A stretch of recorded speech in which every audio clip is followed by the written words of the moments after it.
ਤੂੰ ਇੱਕ ਚੁਟਕੀ ਮਾਰੀ ਉਂਗਲਾਂ ਦੀ, ਮੈਂ ਤੈਨੂੰ ਚੱਲ ਮਾਰੂੰਗਾ ਪੱਖੀਆਂ ਨਾਲ। ਮੈਂ ਚੰਨ ਸਿਤਾਰੇ ਕੀ ਕਰਨੇ, ਮੈਨੂੰ ਇਸ਼ਕ ਹੋ ਗਿਆ ਅੱਖੀਆਂ ਨਾਲ,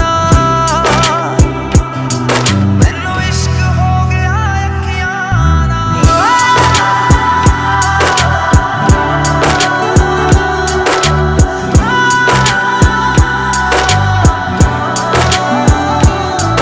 ਇੱਕ ਤਾਰ ਖੜਕਦੀ ਰਹਿੰਦੀ ਐ, ਮੈਂ ਸ਼ਾਮ ਸਵੇਰੇ ਸੁਣਦਾ ਹਾਂ।